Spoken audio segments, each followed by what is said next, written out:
Hello world, I am Curtis Simpson, and this is Jectives Typography News number 40. Today is Wednesday, March 18th, 2026, and I have a lot of news to go through today, a lot of typography news to go through.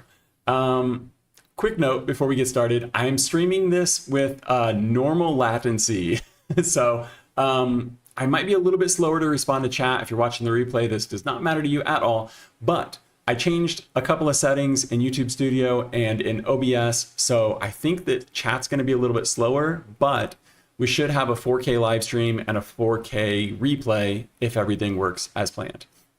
So if I'm a little bit slow getting to chat, I apologize. Hopefully that the video quality is a little bit better, and maybe the news broadcast will be a little bit better too. Okay, so what are we talking about today? A lot of featured stories, a lot of new fonts, updates to fonts, and then 3 videos to send you off with. Today is going to be like a hit and run. Like we're going to be burning through these. Friday's episode number 41. I'll be doing some deeper dives, and you guys can let me know in the comments if you see typefaces that I'm mentioning today that you would like to see deep dive. Just let me know, and I can point my focus where you would like it to be. But I think they're all pretty good, and I think that I think we'll probably come to a consensus about which ones we want to look at a little bit deeper.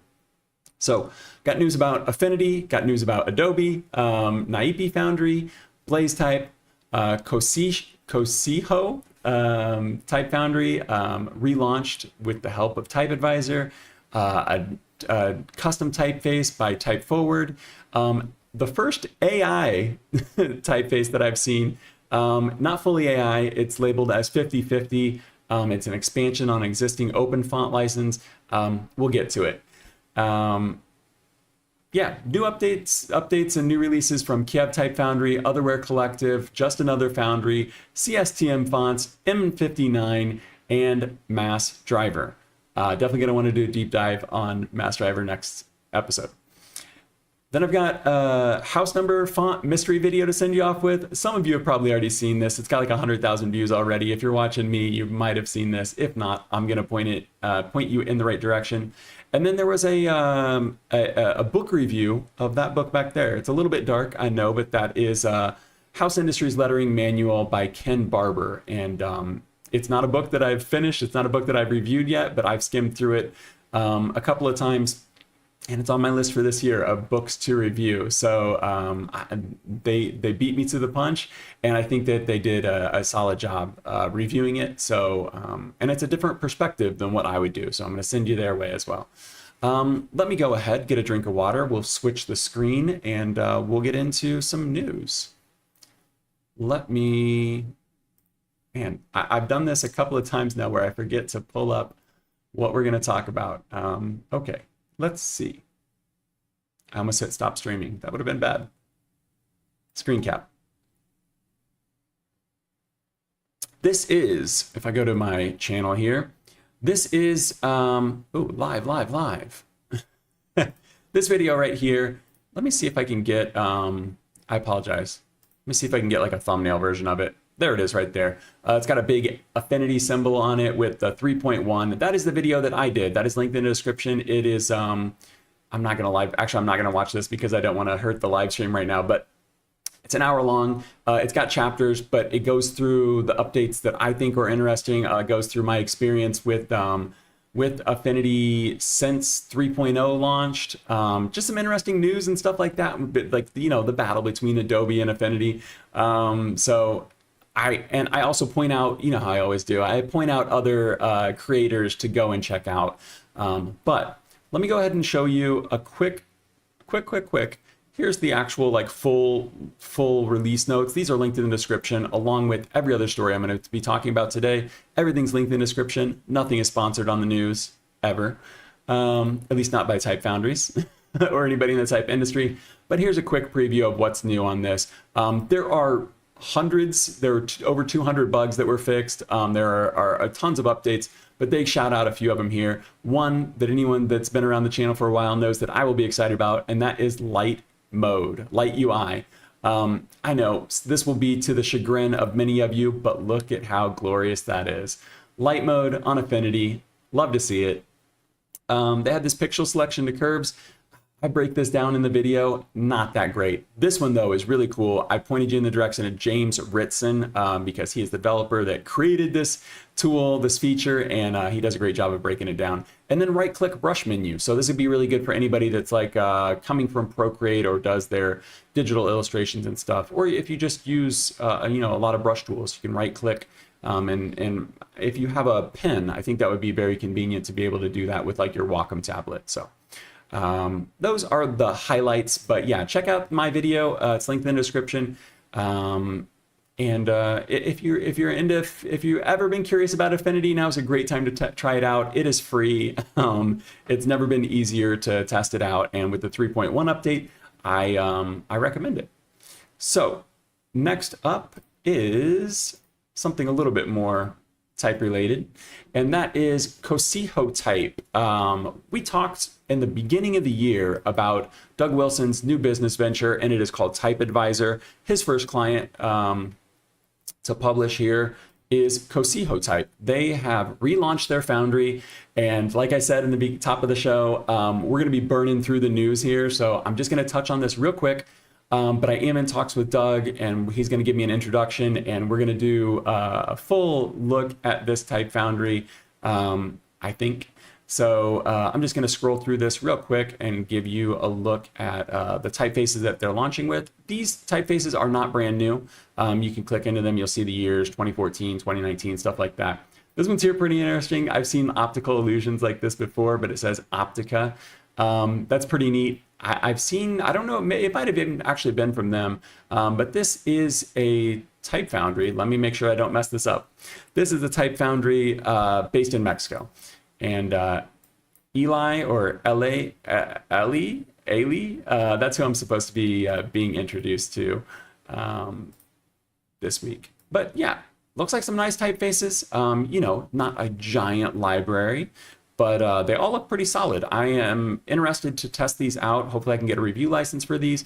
That's really the only way that I'm going to be able to look at these if we get a review license, because unfortunately, this Foundry does not have trials, and that's definitely going to be something that that's something I've already asked Doug Wilson about since he helped them relaunch this, and it's absolutely something that I will be asking them about if the interview ends up taking place.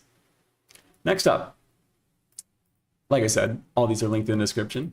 Next up, another new website here, and it's coming from BlazeType. So we're moving over to Europe here, and this blank white screen right now happens to me every time. If I click on it, I click it with middle mouse, and it takes me to all of the fonts.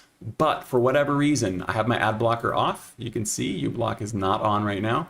I don't know. This doesn't load. Whatever's supposed to be here doesn't load. So BlazeType, there's a bug for you. So this is a new website for BlazeType Foundry. We have looked at a lot of typefaces from BlazeType, so I'm very familiar with their website. This does look clean, and I would have to fully explore this website to be able to give you like a final opinion on it. I like the trial buttons. I like that the trial buttons are very, very obvious. Like if you scroll over these fonts, we got Collapse, Osmose, System. System's pretty neat. You've got the try it out right here. You click that. You don't even have to go into the font. Try it out. Send them this. They'll send you, fill in your name and email. They will send you the trial. Love that. It's also at the very top. Trial right here. It tells you what it's going to be. You're going to get limited characters, but then you can check, or you can select them all at once. That's great. I love to see a full featured font trial, but any trial is better than no trial. The two things that I'm going to note right now, like I said, there's not a full review of the website, but the two things that I'm going to note are that I like the trial buttons, but this feels a lot like a lot of websites do these days. Oh, actually, I'm going to have three things.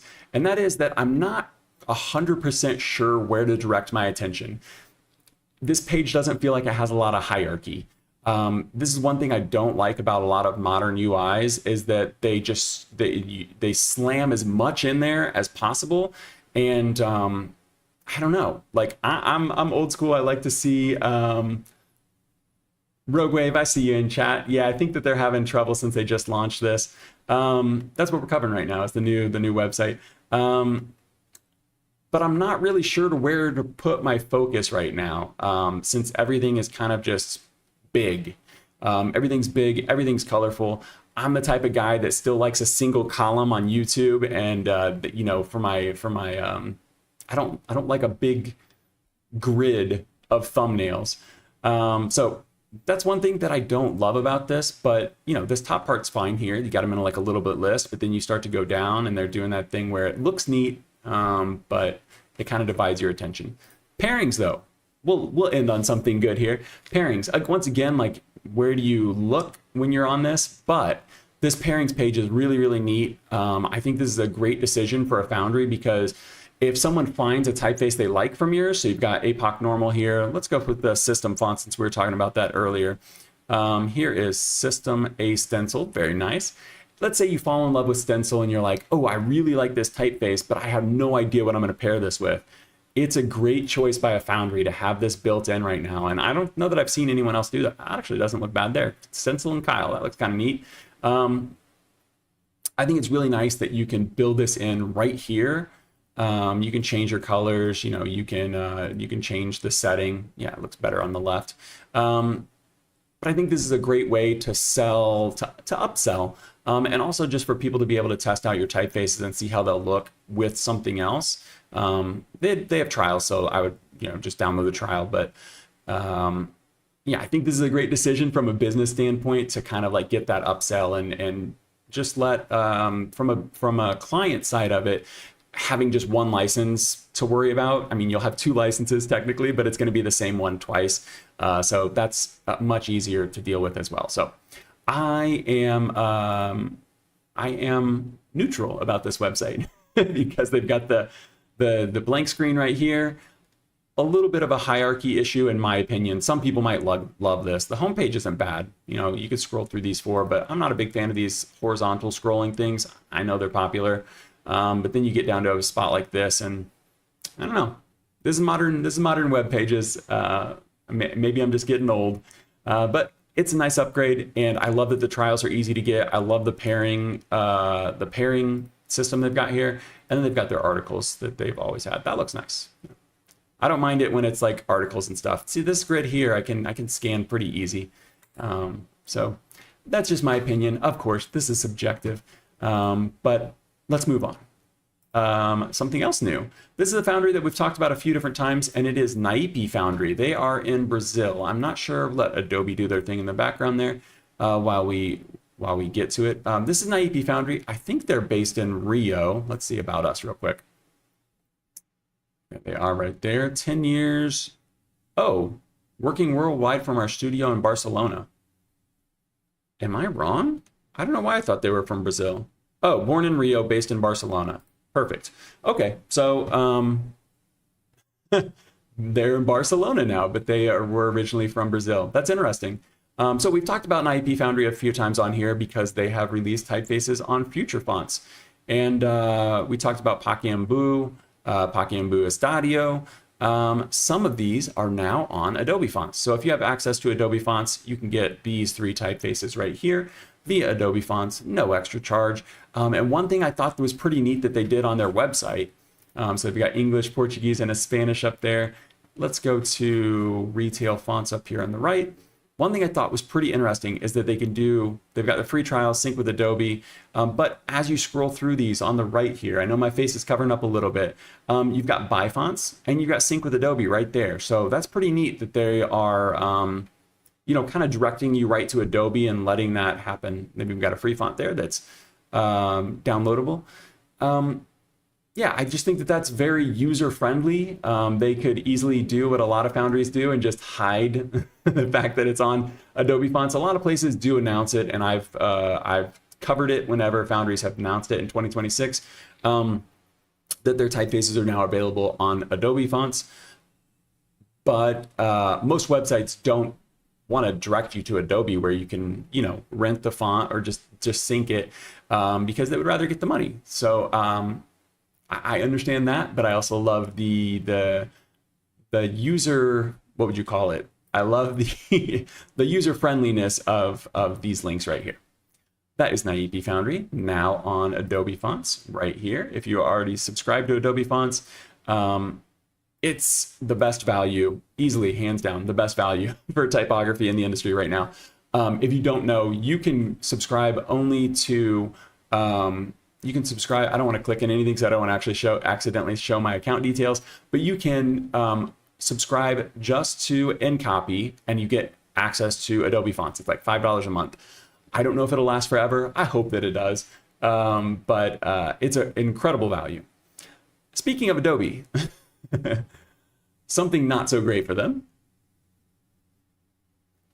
is that Adobe reached a settlement with the US government. Let's make sure my face doesn't cover anything up here. Adobe agrees to a $150 million settlement and injunction to resolve alleged violations of the Restore Online Shoppers Confidence Act. Basically, this comes down to when Adobe was accused. So a couple things to note about the settlement. 150 million, half of it goes to like the US government, just a civil penalty. The government gets half of that money. They get 75 million. The other 75 million goes towards free services to resolve allegations that the company's subscription practices violated that act. So I'm not sure what that's going to look like. I'm not sure if we're going to get refunds. This still has to like be finalized in the courts and stuff like that. But they did reach this settlement. So the government gets half, the people get half. In terms of how that looks, I'm not sure if they're going to say, hey, you can have free Adobe for 3 months or something like that, or if they're going to say, yeah, it just says free services. So it doesn't look like they're going to be paying cash to anybody. But it all goes back to when they would have on their website like the price per month, but it would be like for an annual subscription. And then if you canceled your annual subscription, you would have to pay half of what you owed them. Typically, I think that's what it was. Don't quote me on that, but I think it was something along those lines. So let's say that you were paying $50 a month for a year. What's that break down to? $600 a year. If you canceled after the first month, you're like, it's not really that great. They would charge you like another $300 to get out of that contract. And according to the US government, it wasn't clear enough what people were getting into, and then they do make it very annoying and difficult to cancel your subscription and stuff like that. And if you ever want to get a refund, don't count on it. I've had them tell me they were going to give me a refund. They actually never did. And that was after like an hour of giving me the runaround. So that's what Adobe's up to. But like we announced last week, Adobe CEO just stepped down. So it'll be interesting to see what's coming up next for them. If you've been around here for very long, you know that I love a typography-driven case study, and this is another one here. This one is coming from Foward. They did a custom typeface for Digi. I was not familiar with Digi. I am not in Europe, but apparently they are a telecommunications like giant there. They worked with Hello Yes and Chemistry. Those were the two who were doing the rebrand. They hired Foward to do the custom typography on this. And I'm not going to go through this in depth because, like I said, we got to get moving. But I do think that this is a really great example of a case study. They break it down in very simple terms. The target market for this is clearly other potential clients that they would like to commission a custom typeface, because when you get down to the bottom, they get the little call to action, the sales pitch for like people like, hey, if you like this and you want your own font, reach out to us. Here's how it works. I'm fine with that. I think that's a great way to pitch this. But I do think that they do a very nice job of breaking this down for the layman, like what is going on here. They've got the they've got the brief up here, what their goal is, what they're supposed to do. And then they kind of break it down, like how they made that happen. And they do it in very simple terms, and they showcase the curves and stuff like that. That was one of the things they want, was the Digi arc. And they're showing how they built that into the typeface. And I'm going to show you a side-by-side of the old one and the new one, because it's not fully implemented across all of the websites. You can see there they've got 6 weights plus italic. And then they did a condensed version, which after reporting the news and like using, needing to use condensed typefaces for my headlines and stuff like that, I am so much more appreciative of condensed typefaces. And I think that this is an excellent choice. by whoever decided that they needed the condensed ones, because man, you will need condensed fonts. Condensed fonts are much more important than expanded fonts for sure. But yeah, and then they note here, like, it's not just a beautiful font, it's not just a beautiful like lettering. This is a real font. They did the font engineering, and they talk about how they fine-tuned it and stuff like that. So I think they do make a very good, simple pitch, and I think that this is a great archetype for doing a custom type case study for people that want to pitch to other potential clients. A lot of times in the type industry or in the design industry in general, we are talking to ourselves. Right now, I'm probably talking to many of you who are also creatives, probably talking to many of you who are type designers, typographers, and that's just what we do. You know, we talk amongst ourselves. I think this is a great example of expanding that net and talking toward potential clients, or just anybody that's kind of interested in like how a font gets made. So that's one that I would love to do a deep, oh, let me show you the side-by-side here real quick. That's one I would love to do a deep dive on, but I think we're just gonna let that one wash over us because I've got some deep dives for fonts that I wanna go through, for new releases that I wanna go through next episode. So on the left, we have the Italian in English, the Italy website in English. On the right, we have the Portugal website in Portuguese. And you can see the typefaces used on here are, yes, they are switched. So the left here is using Digi Sans, and the right here is using Poppins, I believe. Let me double check here. Poppins, yeah. So you can see it's not like a giant switch between one to the other. No one's gonna be like shocked at like, what brand is this? Like, it still very much feels like Digi, and that's a great thing. That's what you wanna do. But they did add those little arcs into it where you can see the tail on the A here in Frozen Prices Enhanced. You can see that A with the little tail on it. Whereas if you look over here, TV 85 canais, 80 channels, I apologize, 80 canais, 80 channels, you can see the A's there are straight. So it is nice that they're kind of building that brand into the typeface, and it just feels a little bit more bespoke, a little more personal, because it actually is. Could they have found a typeface with the curves on it, with the tail on the L and stuff like that? Yeah, probably, but it wouldn't be exactly what they want it to be. So I really like this. They built it into a lot of the characters. If we scroll down, one last thing we'll look at. Where's the alphabet there? So you can see the alphabet right here. Let's make this as big as possible without me blocking it. And you can see there are a lot of extra little tails on the uppercase R, on the top of the K there, on the lowercase k, the lowercase L. They just really did, they achieved the brief and built that arc into it. And I think it looks really nice. Next up, we have new releases and updates. I'm going to start out with this one here first because I think it's the, well, it's the most controversial, but I think it's the most, it's going to be the quickest to get through, but I think it's almost the most interesting one because it's the first one that we've seen, or the first one that I've reported on. Probably not the first one we've seen.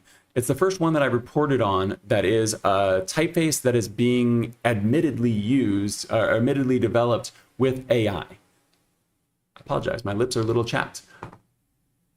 So this is by Eli. Let me see, Eli. Eli Hewer, I think is how he says his last name. Eli Heuer. Hewer. I apologize if that's wrong, Eli. So I saw this posted on typo.social. This is the typography Mastodon server. You might be familiar with Instrument Serif and Instrument Sans. If not, I'm going to show it to you in just a second. But actually, maybe it would make more sense to start out there. So Instrument Serif is one of the most popular typefaces in SIL open font license. It's one of the most popular Google fonts. It's actually the typeface that's used by the new White House. So have whatever opinion you want. This is not a political news show. This is typography news. But you can see that it's on here. All of this here, the White House logo, the administration, the names here. These are all written in Instrument Serif. And then the body copy is Instrument Sans. So that's, you know, it's so prevalent that even the White House is using it. I won't go into the whole history and everything. You can look that up if you want in terms of the development and things like that. I've talked about it before on the channel. But this only has two styles. It's got regular and italic. Not a great choice. From a practical standpoint, not a great choice for the White House, in my opinion, because you don't even have a bold. Like, what if you wanted to do this and then you wanted to say, like, I don't know, what if you wanted to highlight the president's name? You can't make it bold. There's no way to make it bold. You can make it italic, but there is no bold in Instrument. And that's what Eli here is setting out to achieve. He's using 50% AI, 50% handmade, handcrafted, and he is expanding Instrument Serif from 400 to 900. So for anybody, that's going to be basically like a regular weight up to like a heavyweight. You can see it on the screen there. So I don't think it's going any lighter, but it is going much heavier.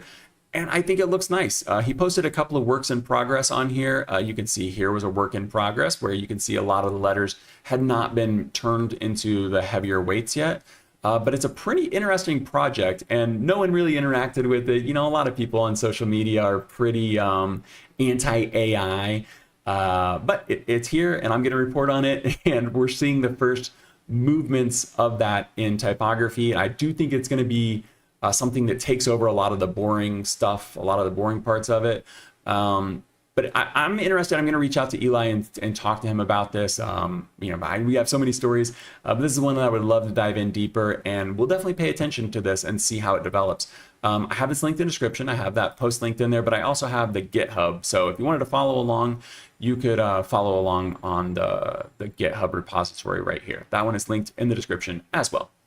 But if you just want regular Instrument or Instrument Sans, you can pick these up on Google Fonts for free and do whatever you want with them. And that's why he's able to do that, because this is SIL open font license, which means you know, you can do anything you want with it. You just have to give attribution, and you have to keep the SIL open font license, so you have to give it away. Is this our first one? I thought I had one before this. Nope, this is the first one. Okay, so this is a new type release from Kyiv Type Foundry. It might look familiar, and that's because this is an expansion of their Metro font series. So they released like 5 fonts that they titled Metro. Those are actually free to download. I am 99% sure those are linked in the description. If not, I'm going to show you where to get them, and then I will link it if it's not. This is one that I want to do a deeper dive on, so I'm just going to give you a quick little overview. You can see the animation that's playing on screen. You can see what we're looking at. We're looking at like a Roman, you know, not like a, it's a Walter Keck, I don't have a German accent, Walter Keck inspired typeface, and you can download the trial, which is what I've downloaded. They got the specimen on here as well. Let me go ahead and hop into Affinity, and I'm going to show you just real quick the trial version of it. I'm going to reach out to Kyiv Type Foundry, though. I have talked to them on Instagram before, so I think we should be able to get a trial version of this. But look how cool that is, a color version of it. When you look up close at this, it almost, I know that it's supposed to be like inscribed, it's supposed to be like it's carved, but it almost looks like stained glass windows with those colors on there. That's really, really cool. And you probably saw on the website there, they had all kinds of ligatures and stuff like that. That's not included in the trial version. I've got an and ligature and a co ligature, or a co abbreviation here, but I don't have everything. So I don't want to do a review on this until we get everything, but I will show you real quick. It comes in color, comes in the regular Roman, comes in black and white, and comes in a shadowed version. That's nice. You don't see a lot of shadow anymore. And then it comes in an outline version as well. So I think the color is really, really cool. One great thing about color fonts, you can take these over to DJR's color font tool and swap out the colors. You know, most people aren't going to have a problem with that. This is Metro Roman. This is the original, and just super, super fast. We'll do a deep dive on this, don't worry. But I did want to point out that while you can get Metro Roman for free, you can see it's not, let me bring this up to the top, it's not a one-to-one. It looks like they made the new version a little bit bigger, so you can see the height there, but they've also altered a few different pieces of it too. So even if we move this over, you can see they've refined it, they've refined the terminals and stuff like that. I will get into the whole backstory of all of this when we do the deep dive, but you've probably seen typefaces like this before. You know, you've seen these Roman Walter Keck inspired typefaces before, but you've probably never seen one quite like this, and I'm pretty excited to talk to them about this, test it out. I would love to get the full review license.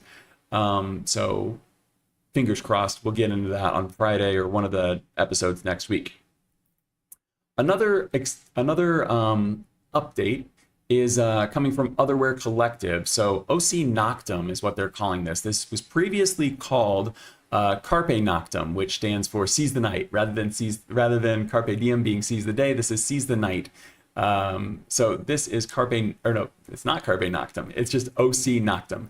And you could probably see this is a black, would they call this black letter? They're calling this handwritten, yeah, Textura black letter. I didn't want to get my black letter style wrong, my black letter genre wrong.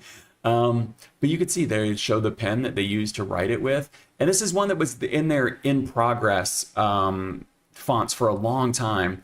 And they actually released like a demo version of this back in 2024. I actually have a few Instagram posts here where you can see these from 2024 where they were kind of promoting this.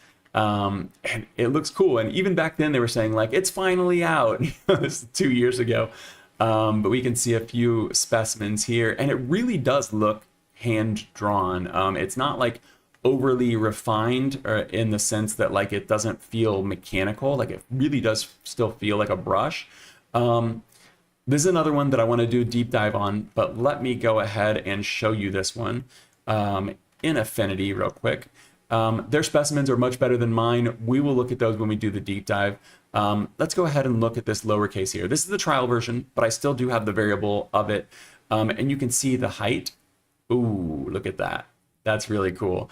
You can do just the heads. So they're calling the heads the ascenders. They're calling heads.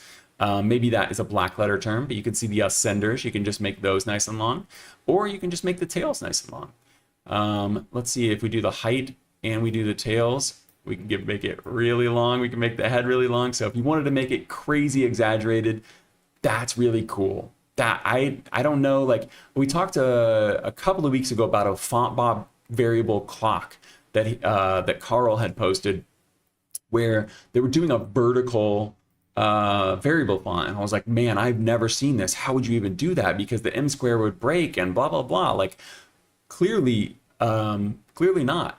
This existed, 2 years ago at a minimum that it was actually released. So there are more out there. They just are not very common. And I've seen ones that are where you can increase and decrease the X height, where you can increase and decrease the ascenders, the descenders.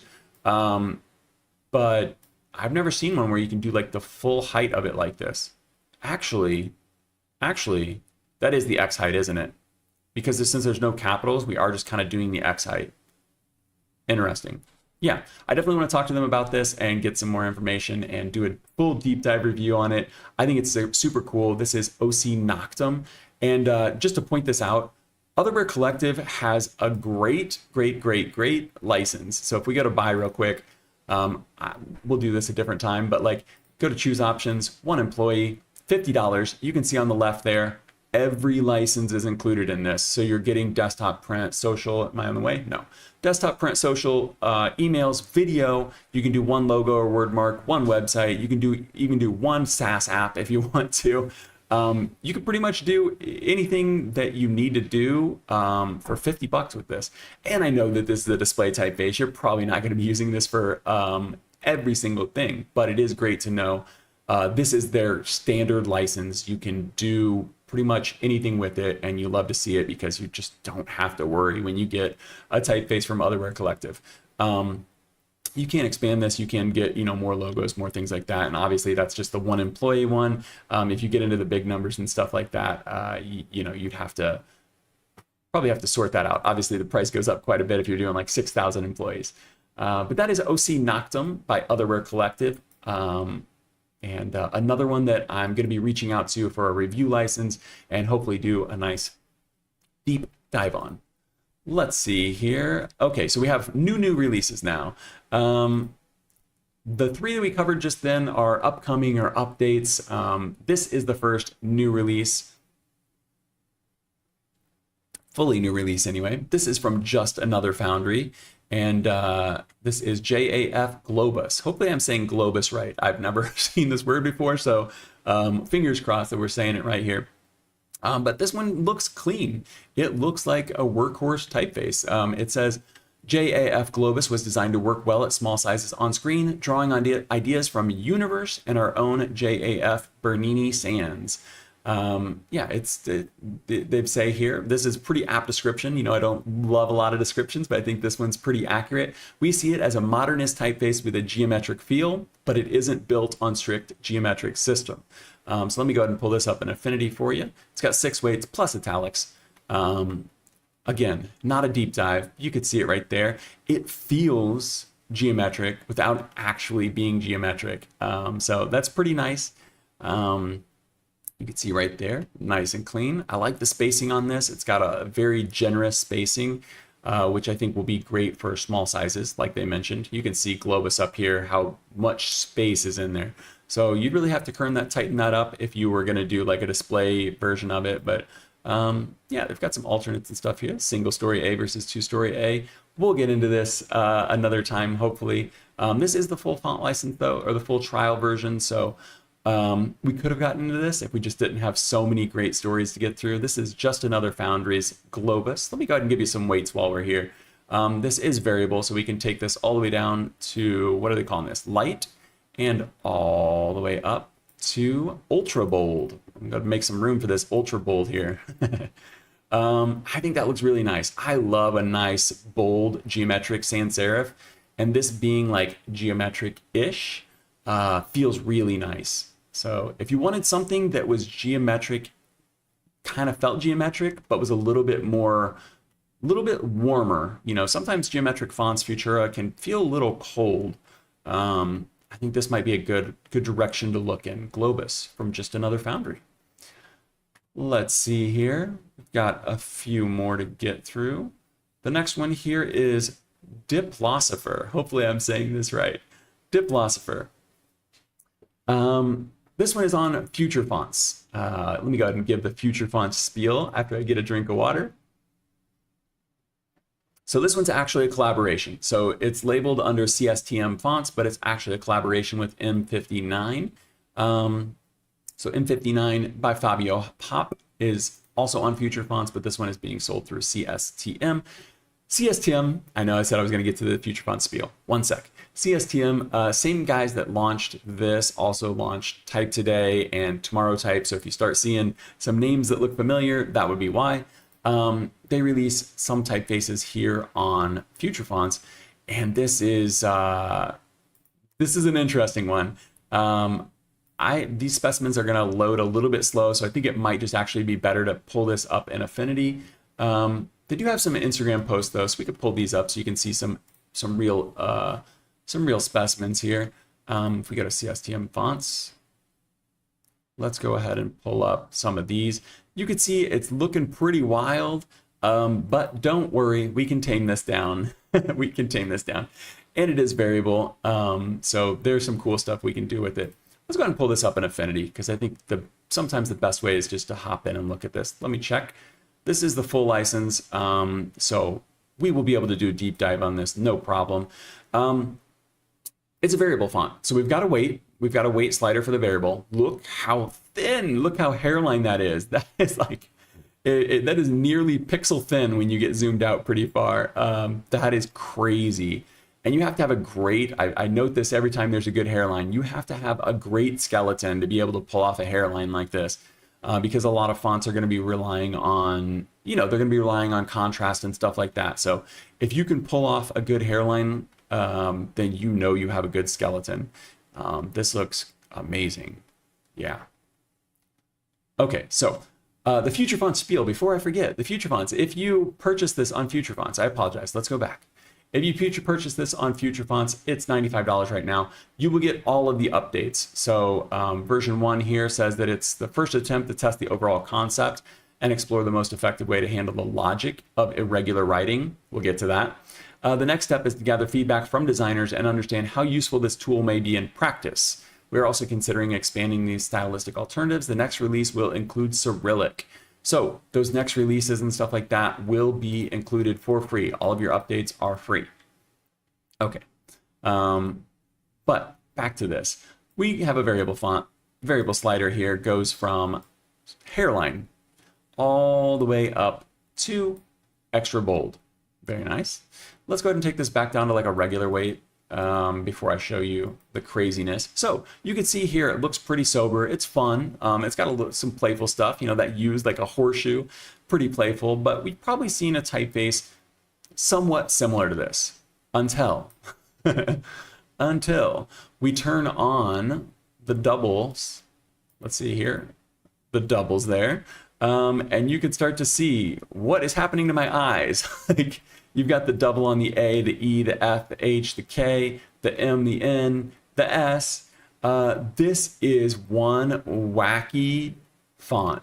And it's somehow still legible. Like, I don't, you know, I've seen typefaces that kind of do this. I saw a Reddit post in the last month that was a little bit doing something like this, but never this clean. Not only can you do the doubles, but let's go ahead and select everything. You can also do loops. So if you liked curls, but you didn't want to be ashamed for using curls, look at these loops. And you might notice something. You might notice that all of the typeface, or all of the glyphs, all the characters that were previously doubled do not have loops.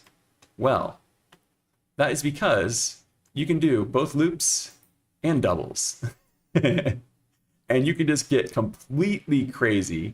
I think probably what you would do with a typeface like this is you would go through and like selectively choose some characters, but I'm not sure. That's one of the things that they noted that they are going to be working out, is like how people look at this as one of the things they're going to be working out is how designers are actually using this, and how effective or how useful this system actually is. But it's pretty freaking cool. And they do have some ligatures. You can see the IJ there. They do have some ligatures, but again, this is like this is a version 0.01. So you've just got the IJ ligatures right now, where you're getting a little bit of spacing built into there for the Dutch. But man, yeah, Diplosopher. I did reach out to them on Instagram today, but you know, didn't receive a comment yet. But I'll be reaching out to M59 as well and see if I can learn some more about this, because I've never seen anything like this, and I think that it's really, really well done. I mean, we've probably seen a font similar, like doing some wacky things like this somewhere before, but in terms of execution, in terms of quality, in terms of like being a font that you can actually use and you can actually type with, let's do something crazy here. We have a few minutes. I don't have a lot of time because I have some more stories to get through, but we have a little bit of time here. Let me just go ahead and add another page here. Copy. Let me do this. Let's fill this with body copy. We've got Diplosopher variable. Let's turn this down to 60. Let me make sure my my leading is going to be okay, and let's put in some filler text here. Ooh, yeah. See, this is what I'm talking about. This is insane. Like, it looks ridiculous, but look at the kerning. Look at the spacing of this. There's no, like, even with all of the craziness, maybe the P's are a little bit heavy with those curls inside of them, but there's not like an obvious dark spot on here. There's not an obvious light spot on here. The texture, the color of this is very nice. All the spacing is great.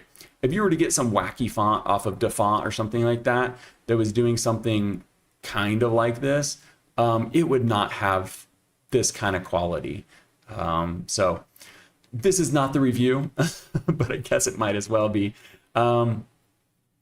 Yeah, I don't know. Maybe there's not really much else to look at this. So maybe this will just be like kind of what our deep dive is on Diplosopher until we see some more.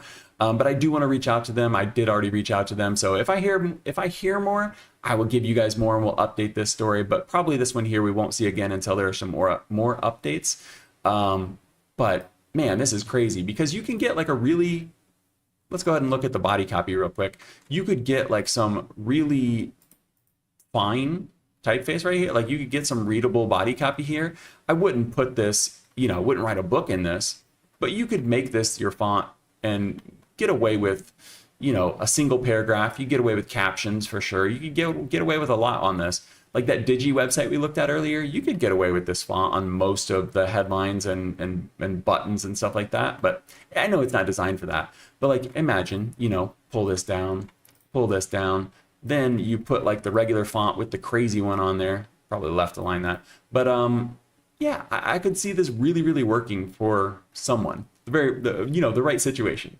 So that is Diplosopher by CSTM Fonts and M59. So it's a collaboration. That was the one thing I was most interested in to learn, is like how that collaboration is even happening, like how that would work. But it's got 9 styles. We saw the different weights there. It's variable. The glyph count right now is 579. They're planning to add Cyrillics. I think we can see, you know, $95 on future fonts is on the higher end for future fonts, but I think the price tag on this is understandable when you see what you're getting. And if you do download this, definitely give them feedback and let them know, because your voice will impact the future of this typeface. I'm gonna get a drink. We got a few stories here left. The last new release for this week, or for this episode, is coming from Mass Driver. This is Rutherford Craze, his Foundry. I do believe he has a team though. So this is MDUI, and it is a pairing for MDIO. Let me go ahead and set these side by side here. There we are. MDIO and MDUI. I think I accidentally clicked on the article, which I am going to talk about. Let's tile these two here. So MDUI and MDIO. IO is on the left there. It is a monospace typeface. On the right here, we've got MDUI. And it's meant for exactly what it sounds like. It's meant for user interfaces. It's meant for airport signage. It's meant for buttons. It's meant for the time on a clock. It's meant for glanceable information. There's a really, really great article here. So this is an article linked in the description. Everything, all the stories are linked in the description. None of them are sponsored. MDUI, a typeface for interfacing. And there was clearly just a ton of thought that went into this. Don't worry, we'll do a deep dive on this in an upcoming episode. But this here, it starts out with MDIO. So this is IO right here. These are the monospace versions, released as a work in progress on future fonts, like we just talked about. And you can see the purpose of that one was legibility. So there's a very distinct 1LIB86O0, very distinct letters. MDUI is not that. MDUI is for user interface. It's supposed to look nice. You can see some examples right here. He talks about how he uses Linux and Blender, and he can put this into his actual interfaces, and he's been using it everywhere that he can. We've got some clear inspirations here. The inspiration, let's see, he had a good tagline for this. It was a typeface that projects the international typographic style one step into the future. So for anybody that doesn't remember their type history, international typographic style was the typography that came before Swiss style. So it basically directly influenced Helvetica and Helvetica and Universe and Accidents Grotesque. And you can see a few of those right here. We've got Universe, Helvetica, and the Rail alphabet from the UK, from Glasgow. Glasgow? Anyway, let me pull this up in Affinity. This is not the deep dive, but we'll give you a quick look at it. It comes in three different flavors, we'll call it. It's got 3 different subtype families, subfamilies. This is probably the main one. This is the one you would think of. This is the one that's going to be most similar to all of the other international type, inspired typefaces. It's going to be one weight or one style. One like family that kind of can work anywhere. It's got ink traps, but they're not, huge. It has like nice open counters on it. It's going to work big. It's going to work small. It's going to kind of look nice everywhere. It's a neo-grotesque. It looks like a lot of fonts we've seen. But then there's XS and there's XL. So XS, as you might imagine, is extra small. And you've got some giant ink traps on here. So extra small is made for extra small interfaces. You can see some really big ink traps, and they're not just in the places you would typically expect them, because if we go all the way over to the R here, You've even got it in this leg here, and there is this notch right here, but there's also a line going right here. Let me grab the pen tool real quick. You can see there's a line going right here, and I didn't quite get it, but this line right here is at a different angle. So you've got that ink trap built into spaces that a lot of times don't have ink traps. You know, maybe your contrast would get thinner there, but you can see this is really made for small sizes. You could use it at big sizes if you wanted to show off those details, but there's one made for big sizes, XL. And you can see the ink traps on this one are nearly invisible. There are teeny tiny ones if we zoom all the way in here. But in general, you might as well just assume this doesn't have ink traps because it's going to be printed so large or displayed so large that you don't really need them. And you can see this actually does have that notch there. So I guess that's not necessarily part of the ink trap. That is just part of the design. That's pretty nice. It's a nice way to lighten up that joint there. But yeah, I think this looks really nice. I'm interested to learn more. I'm interested to do like side-by-side comparisons and put this head-to-head with the, with Helvetica, with Accidents Grotesque, with Universe, and see where we can see some differences and see how that plays out. I do have all three of these here compared, but we kind of zoomed in on the things that we needed to look at. The last thing that I wanted to show on here is MDIO versus MDUI, so you can get a clear differentiation. They really do feel like they're part of the same family. Let me go ahead and make this nice and big for you. They feel, influenced by one another. The difference being IO is made for, coding. It's made for monospaced inputs, and then UI is made for UI. But you can see a lot of overlap. You can even see in the 4. The 4 was the first thing that I saw. I was like, ooh, yeah, I like that 4 on there. But you can see the familiarity until you get to italics. And you get to italics, you'll see some of it, but they've got that lowercase that's like very distinctly, what is it? It's like, almost like the IBM Selectric or something like that, where they pull in a lot of monospaced lowercase is very influenced by that. And for good reason, it stands out very well against your, let me just go ahead and delete this. It stands out very well against your standard, I mean, you wouldn't call it Roman, but we'll call it Roman. Your upright, your Roman versus your italic there. When you're coding, you really would want those to stand out and differentiate. Whereas when you're using a UI or something like that, you'd like it to feel a little more similar. So you do the obliques with them. So very nice. I am looking forward to doing a deep dive on that. And that was the last new typeface. I've got a few more stories here for you. These are going to be some videos to send you off with if you're feeling like you want to watch a little more typography. I've got you covered.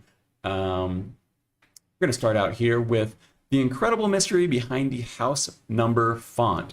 This is by Dime Store Adventures. I was not previously familiar with this channel, but he's got some pretty wild investigations and backstories and stuff on here. So it might be worth a subscribe. I did subscribe with my personal channel. This is my Objectives account, but he stands out in the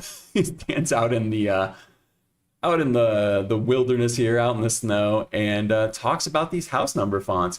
I've seen many times on the typography subreddit people asking about this, like, where did this typeface come from? Why is it used on all the houses? And he attempts to answer this here. The typical answer you get is the answer that he will give you right off the bat. And it is that it came from this 1927 H.W. Knight and Son catalog.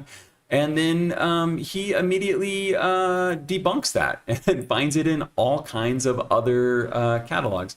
There's much more to the story than I am leading on right now. It's really interesting. And I don't want to spoil anything.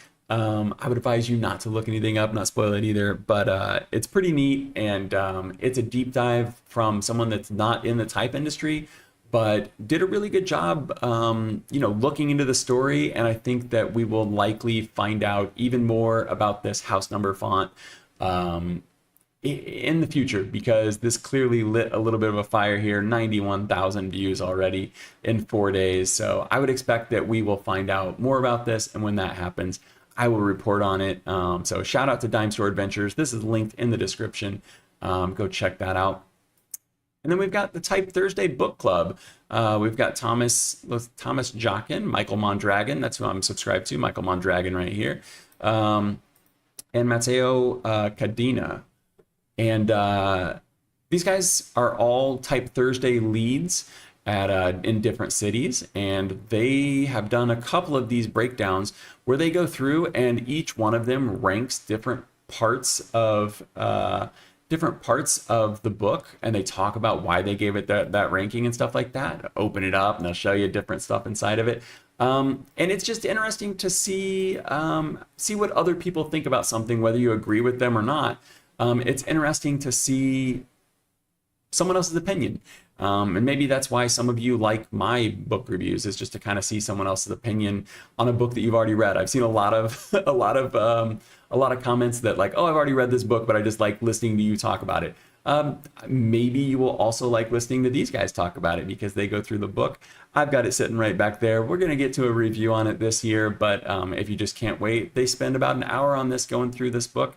And they actually have other ones on here as well. Let me see if I can see what the other one was.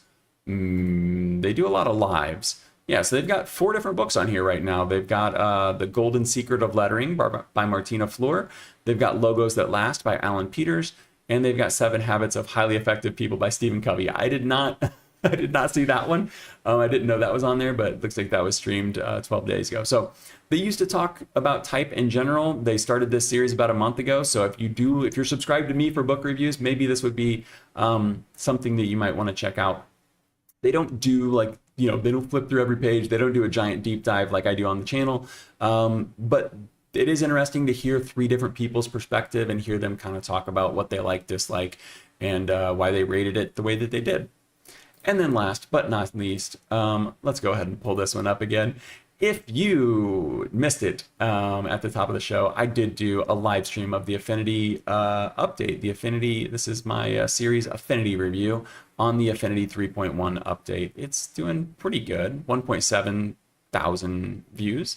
But yeah, so if you're into Affinity, make sure you don't miss that. I will be back on Friday, and we're going to do some deep dives. Let me go ahead and switch to my face cam. I will be back on Friday. We'll do some deep dives. Let me know how the stream looks. Let me know which typefaces you would like to see deep dived into, or any other topics that I covered today. I've reached out to a lot of the places that we talked to today, and this is the great thing about the new format, is we can kind of have days where we're doing just putting stuff on our radar, giving quick shout outs to different stories, and then do the deep dives on the next episode. My goal would be to kind of do like shout outs and the deep dives, and then in the next episode these shout outs go into the deep dives and kind of move along that way. But yeah, we're still working through the kinks of this new format, but I'm having fun with it. Hopefully you guys are enjoying 3 streams per week rather than just 1. And it also opens up the doors to doing stuff like the Affinity review on Monday. If something big happens when I'm going to do a book review, we could do those live, and we can like really get into the books, on one of the 3 days during the week whenever I'm ready for a book review. So leave any comments, leave any feedback. Otherwise, happy, happy. It's not St. Patrick's Day anymore. Thank you for watching. Happy to have you here, and I will see you on Friday for episode number 41. I've been Curtis Simpson. This was Typography News.